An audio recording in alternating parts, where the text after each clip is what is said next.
పాకిస్తాన్తో యుద్ధం చేసి మరీ విడిపోయి దూరంగా ఉంటున్న బంగ్లాదేశ్లో ఇప్పుడు పరిస్థితులు పూర్తిగా మారిపోయాయి.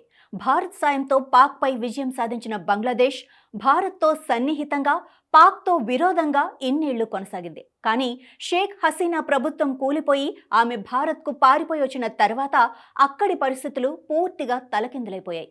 ఇప్పుడు భారత్ పట్ల అక్కసు వెళ్లకక్కుతున్న బంగ్లాదేశ్ పాకిస్తాన్తో చేతులు కలపటం అంతర్జాతీయంగా చర్చనీయాంశంగా మారింది. మహ్మద్ యూనస్ నేతృత్వంలోని తాత్కాలిక ప్రభుత్వంలోని విదేశాంగ విధానంలో మార్పు స్పష్టంగా కనిపిస్తోంది. ఎన్నడూ లేని విధంగా 53 ఏళ్లలో తొలిసారి గత నెలలో నేరుగా పాకిస్తాన్ నుంచి బంగ్లాదేశ్కు మొట్టమొదటి కార్గో షిప్ చేరుకోగా, తాజాగా ఆదివారం మరో సరుకు రవాణా నౌక చిట్టగాంగ్ పోర్టుకు వచ్చింది.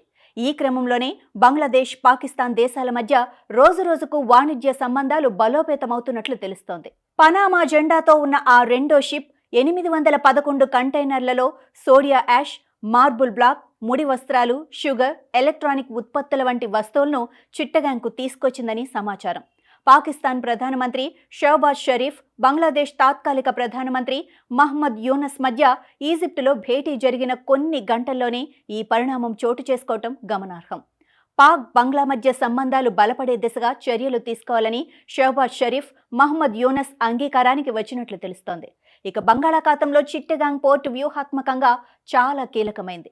షేక్ హసీనా నేతృత్వంలోని ప్రభుత్వంతో ఉన్న సన్నిహిత సంబంధాల కారణంగా చిట్టగాంగ్ పోర్టుపై భారత్ ఓ కన్నేసి ఉంచేది.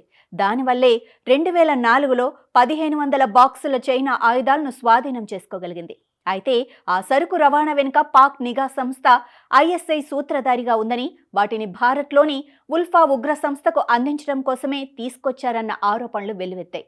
ఇప్పుడు చిట్టగాంగ్, మోంగ్లా పోర్టులను వినియోగించుకునేందుకు వీలు కల్పించేలా రెండు దేశాల మధ్య ఉన్న షిప్పింగ్ ఒప్పందాన్ని మహ్మద్ యూనస్ ప్రభుత్వం సమీక్షించనున్నట్లు తెలుస్తోంది. ఇక షేక్ హసీనా అధికారంలో ఉన్నప్పుడు పాకిస్తాన్ నుంచి వచ్చే కార్గో నౌకలను తనిఖీ చేయాలన్న రూల్ ఉండేది. ప్రస్తుత ప్రభుత్వం ఆ నిబంధనలను ఎత్తివేసింది. దీంతో కార్గో తరలింపు పాక్ నౌకలకు మరింత సులభమైంది.